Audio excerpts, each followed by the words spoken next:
Hey everybody, welcome back. In this video we're going to break open a Nissa Revane pre-release pack. As I've mentioned in a couple other videos, while I showed up for pre-release, I wanted to play pre-release, super excited for it. My game store decided to start it a little bit early and they ran out of packs, so I was not able to participate in pre-release, but I was able to procure one of these pre-release packs. I got the green one. I got a couple other pre-release packs coming in the mail. I'll probably do videos on those as well. So while this, you may be saying to yourself, well, it's kind of late now to be opening a pre-release pack while you're doing a video about it.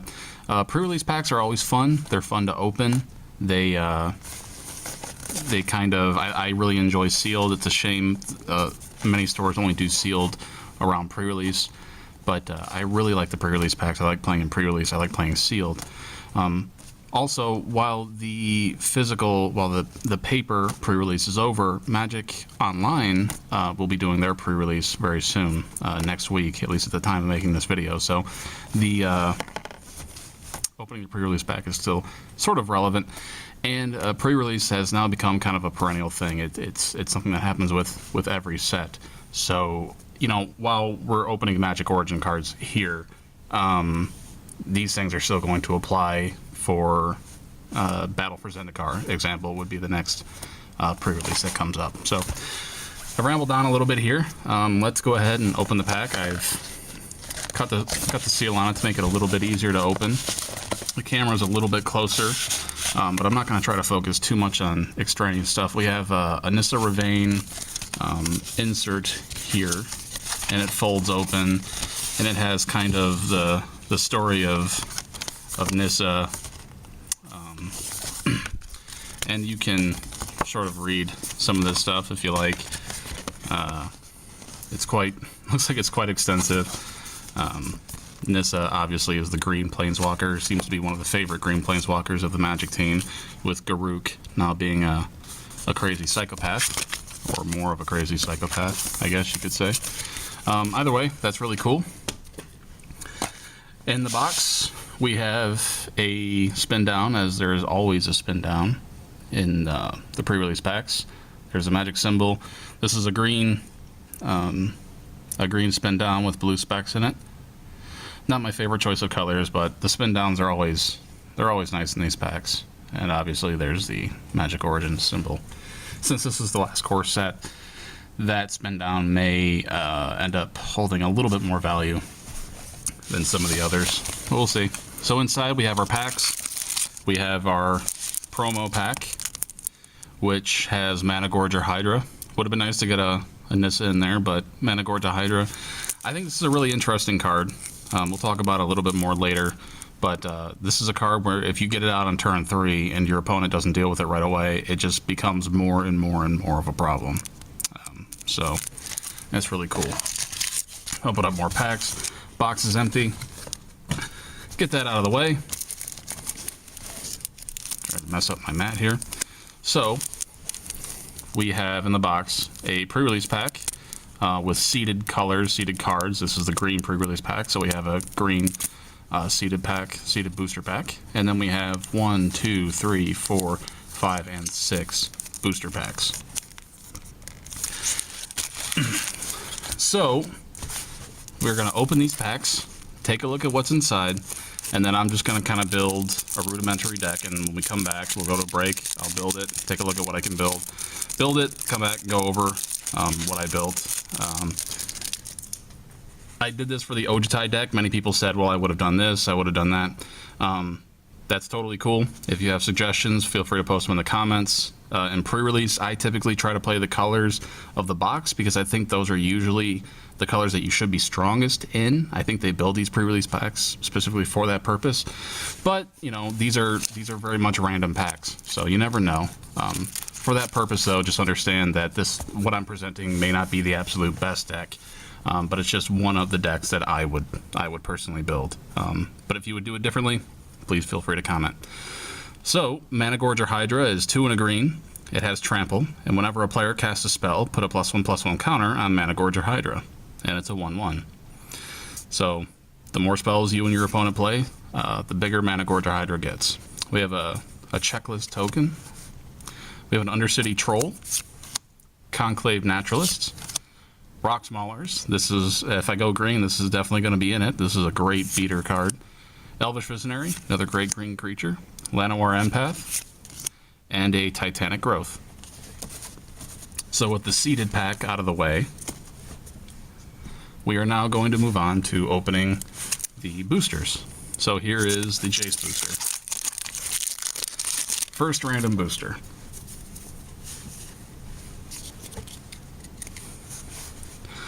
We'll start off with a Healing Hands, Deadbridge Shaman, Smash to Smithereens, Stratus Walk, Titanic Growth, Rabid Bloodsucker, Scrapskin Drake, Reclaim, Cleric of the Forward Order, Bonded Construct. Our uncommons are Ghirapur Aether Grid, Celestial Castellan, Rogue's Passage, and our first rare is a Hangerback Walker, double X, 0/0 creature.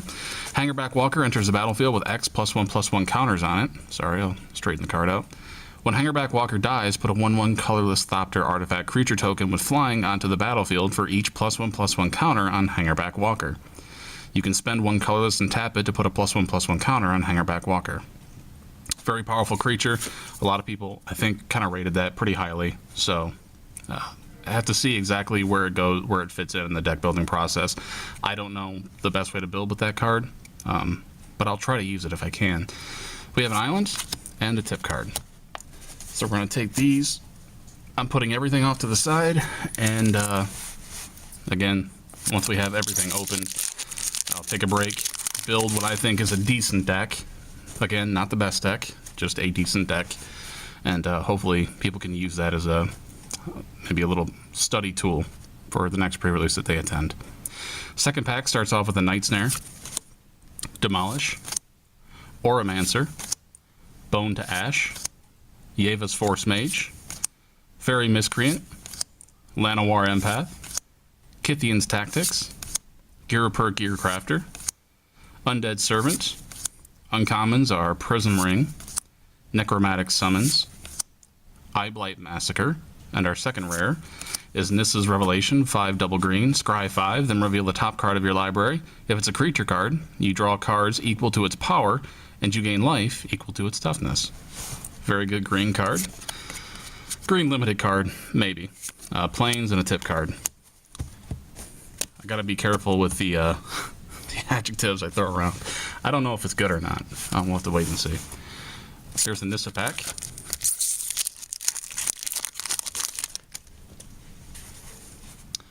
We'll start off with a Dragon Fodder, Yoked Ox, Deadbridge Shaman, Cobble Brute, Water Courser, Orchard Spirit, Guardian Automaton, Fiery Impulse, Knight of the Pilgrim's Road, Unholy Hunger.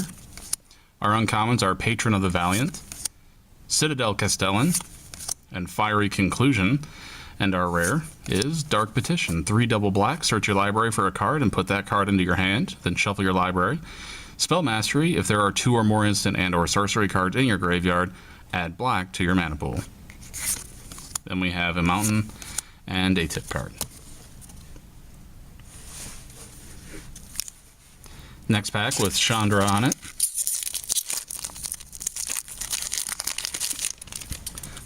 Two more packs to go after this. We have an Akroan Sergeant, Charging Griffin, Catacomb Slug, Orchard Spirit, Aspiring Aeronaut, Undead Servant, Scrapskin Drake, Vine Snare, Cleric of the Forward Order, Lightning Javelin. Our uncommons are Hydrolash, Zendikar's Royal, and a Thopter Engineer. And our rare is Day's Undoing. So this is a mythic. It's 2 and a blue. It's a sorcery. Each player shuffles his or her hand and graveyard into his or her library, then draws 7 cards. If it's your turn, end the turn. Interesting card. Don't think it'll get used. There's a Mountain and an Angel token. Not sure how to use that card. As with many blue cards, I don't play blue. It's not usually my color, so I don't know how to use a lot of the cards, but maybe someone will find a way to use that effectively. Next to last pack, We have a Dragon Fodder, Celestial Flare, Dark Dabbling, Infectious Bloodlust, Aerial Volley, Maritime Guard, Mantle of Webs, Boggart Brute, Guardians of Meletis, Unholy Hunger. Our uncommons are Magmatic Insight, Conclave Naturalists, and a Consul's Lieutenant. And our rare is Mana Gorger Hydra. Another Mana Gorger Hydra. Okay. 2 and a green, 1/1 trample. Whenever a player casts a spell, put a +1/+1 counter on Mana Gorger Hydra. I don't mind getting 2 of those. We have a tip card, Planeswalker check card, and a tip card. Last pack.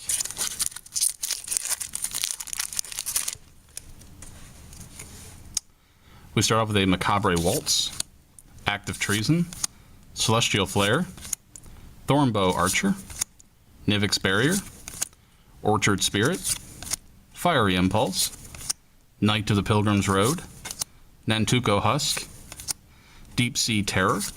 Our uncommons are Ravaging Blaze, Clash of Wills, and Enthralling Victor. And our final rare is Alhammaret High Arbiter, 5 double blue, 5/5 flying. As Alhammaret High Arbiter enters the battlefield, each opponent reveals his or her hand. You choose the name of a non-land card revealed this way. Your opponents can't cast spells with the chosen name. Very good flyer, very big. I would definitely call it a bomb. We have a Swamp and a Zombie token. Alright guys, that's all the packs. I'm going to fade away here. I'm going to go take a look at the cards, see what type of decent deck I could build, and when I come back, we'll go over the deck. I'll see you soon.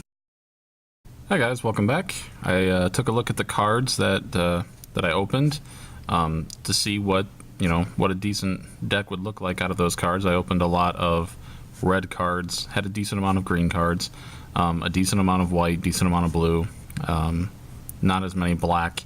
Taking a look at it, there were probably several different options it could have went. Again, I'm using green as the base because I felt that my green cards were pretty good. And by all means, I'm not saying these are the best decks, but looking at the cards, I ended up putting together 2 decks that I think would be viable. One is a green-white deck, which I will fade out and we'll go to a picture of the layout of the cards. And the other is a green-red deck. I think either of these could be good. I think they both have some strong and weak points. Again, I'm not saying these are the best decks, just the decent ones and the ones that I would have went with. If having to choose one, I probably would have went green-white, but it was a toss-up. I think both decks could probably do pretty well at a pre-release at a limited event. So with that being said, we're going to go to a picture of the green-white deck, and then I'll go through the deck when we come back and go through why I chose or why some cards might be good. So we're going to fade out, and then we'll be back in a minute.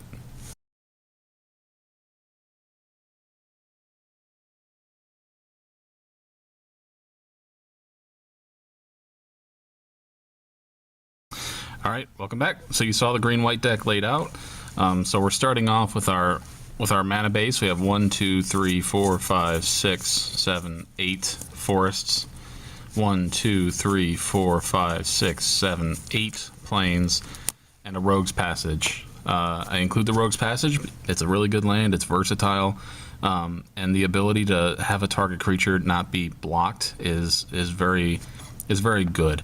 If you're playing an aggro deck and the game goes long, it can be very tough to push one of your creatures through. But sometimes you just have to get that extra 4 or 5 damage through to end the game, and Rogue's Passage can help you do that, especially later on in the game when you have the mana to cast it.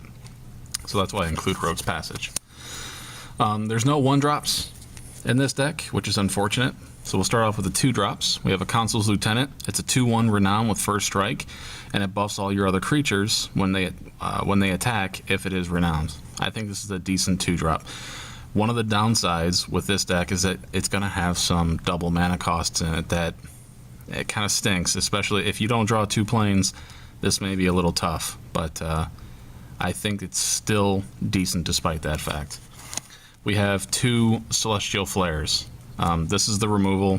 It's a very good removal. I wouldn't say it's great, but in terms of white, this is This is pretty much what white gets. I'd prefer these were something like a pacifism, something like that, but you have to take what you can get in white. So 2 Celestial Flares. 2 Clerics of the Forward Order. It's a 2/2 bear, which means it's automatically playable, and you gain 2 life. The more you play, the more life you gain. So those are solid creatures. And I should remind everybody too that I typically favor aggro decks. I like playing creatures, playing lots of creatures, and turning them sideways. I'm not much of a control player or mid-range player. I like not necessarily big creatures, but creatures that just hit the board and attack right away, or as often as possible. So both the decks that I built, green, white including, more aggro oriented, hopefully. We have 2 Titanic Growths. Decent combat tricks. There's not much to those. Target creature gets +4/+4. Can be a nasty surprise for one of your for your opponent, which works well with Consul's Lieutenant, which has first strike. You can turn that into a 6/5 with first strike, which is pretty powerful. So nothing wrong with that at all.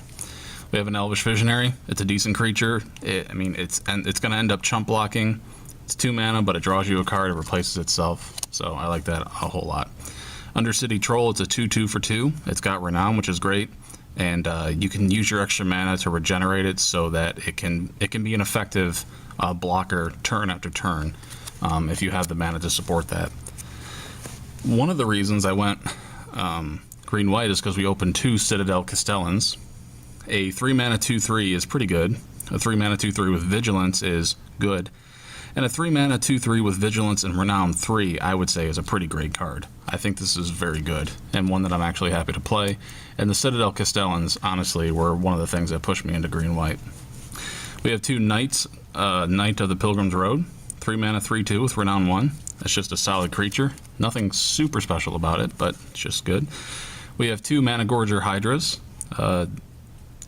On turn 3, you want to cast these every time, if you can. If your opponent doesn't have a way to deal with them, the longer the game goes, the bigger they're going to get. And having 2 of them just ensures that you're going to be drawing them a little bit more often. We have 3 Orchard Spirits. Some people aren't super high on this card. I actually am. 3 mana 2/2 isn't super great, but it can't be blocked except by creatures with flying or reach. Now, there are plenty of creatures that have flying and plenty of creatures that have reach in this set. But if your opponent doesn't have those, this is a great creature that you can just throw an enchantment on and just let it attack.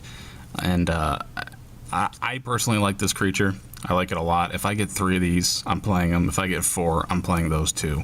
Again, it's not guaranteed evasion, but it's pretty damn good. So Orchard Spirits, those are auto-include in any green deck, in my opinion. Charging Griffin, speaking of evasion, a 4 mana 2/2 flyer. Whenever it attacks, it gets +1/+1 until end of turn, so it's basically a 3/3, 4 mana 3/3 when it attacks, which is pretty good. Llanowar Empath, this one's a little bit more complicated, 4 mana 2/2, which isn't great. But when Llanowar Empath enters the battlefield, scry 2, then reveal the top card of your library. If it's a creature card, put it into your hand. Gives you a little bit of card draw, gives you a little bit of scry. It's probably going to end up being a chump blocker later on at that point in the game, but it's not bad. Patron of the Valiant, 3 and a double white, so 5 mana 4/4 flyer. When it enters the battlefield, put a +1/+1 counter on each creature you control with a +1/+1 counter on it. The +1/+1 counter part of that doesn't really appeal to me. I don't find that particularly useful. However, a 4 mana 4/4 flyer I feel is pretty darn good, so I don't mind including that. Then we have Rock Maulers, and we're at the 5 top of the curve at 5 mana. We have Rock Maulers. It's 4 and a green, 4/4 with a trample and Renown 2. This is basically just a decent beater. You play it on turn 5 if you have it. If it gets through, it turns into a 6/6. Nothing wrong with that creature at all. And Zendikar's Royal, I think, is one of the more powerful cards in the deck. At 3 double green, it comes in a little bit late, but it has an interesting effect. Whenever a land enters the battlefield under your control, put a 2/2 green elemental creature token onto the battlefield. The reason I like this so much is that later on in the game, when you have fewer cards, drawing land really kind of hurts you. It's not as useful when you already have all the lands you could possibly need. Zendikar's Royal allows you to get some more value out of your lands later on in the game. When you're down to 2 cards, you play a creature, your next draw step comes up and you draw a land, but you don't need it. It's okay if you have Zendikar's Royal out on the battlefield. You can play it and still get a 2/2 creature out of it, which is pretty handy. That creature can attack, it can get around blockers. It basically helps you build up more and more of your army, which green-white usually likes to do. Or it can just be, a normal chump blocker. So the reason I like Zendikar's Royal, helps you get a little bit more value out of your lands later on in the game, where it's going to come down anyway, where otherwise you might not. So I actually really like Zendikar's Royal, and I'm pretty happy with having a one of those in the deck. So, all right, guys, that was the green-white deck. I didn't go through creatures, so we can kind of do that right now. So we have 1, 2, 3, 4, 5, 6, 7, 8, 9, 10, 11, 12, 13, 14, 15, 16, 17. We have 18 creatures and about, what, 5 or 6 decent spells. 1,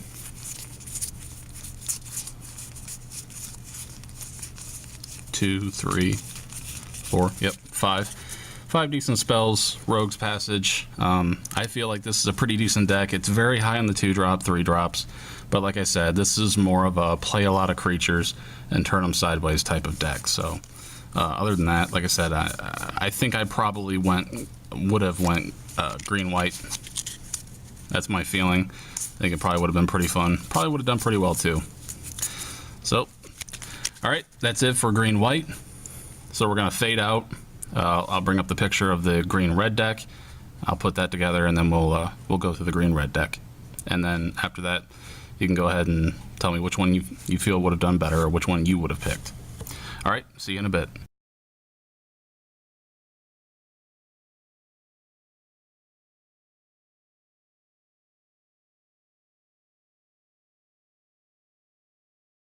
Welcome back. So you saw the green-red deck in the picture there, and now I'm going to go through the deck and give a little insight into why I chose or why I built it the way I did. It's pretty much the same. I'm not going to go through much of the same things that I did in the green-white. Rogue's Passage and the forests are all pretty much the same. I have a Rogue's Passage and 8 forests. And obviously now, instead of 8 plains, we have 1, 2, 3, 4, 5, 6, 7, 8 mountains. On the 1-drop slot, we have a Fiery Impulse. I found that this isn't quite as useful as some people make it out to be. It's okay. It's certainly, I like having one of them in the deck, but I feel like Fiery Impulse gets a little less valuable the more you have in your deck. With each one in your deck, it gets a little less valuable. Fiery Impulse deals 2 damage to target creature. If that said player, I would be a little bit more inclined to include this. Obviously, it would be shock at that point. However, I just included one of the 2 that I opened. Moving on to the 2-drops, we have 2 Dragon Fodder. Dragon Fodder aren't super powerful. Obviously, 2 1/1 tokens aren't super great.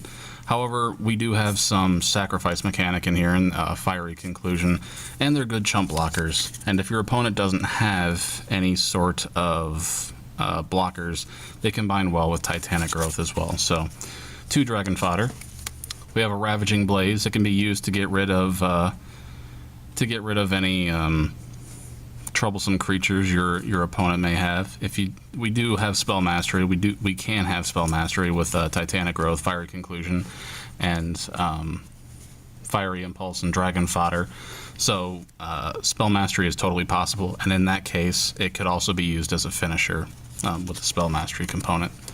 Fiery Conclusion. It's a 2 mana. As an additional cost, a 2 mana instant, as an additional cost to cast Fiery Conclusion, sacrifice a creature. Fiery Conclusion deals 5 damage to target creature. This is a fantastic card. Offer up a chump blocker before damage occurs, sack it, and then deal 5 damage to another creature. And it's hard to argue with just basically a roast, and all you got to do is sack a creature that you didn't want. So I think Fiery Conclusion is a very good card, and for me it's kind of a no-brainer to have it in there. We have more green cards. Obviously this is green-red, just like green-white. It's probably even a little bit more aggro. So all the green stuff remains the same: Titanic Growth, Combat Tricks, Elvish Visionary. It's a creature, draws you a card under City Troll, offers up as a block. Boggart Brute, 3/2 with Menace. It's a decent creature. Your opponent has to do some things to block it. This is a good target for Titanic Growth. Make that a 7/6, and possibly,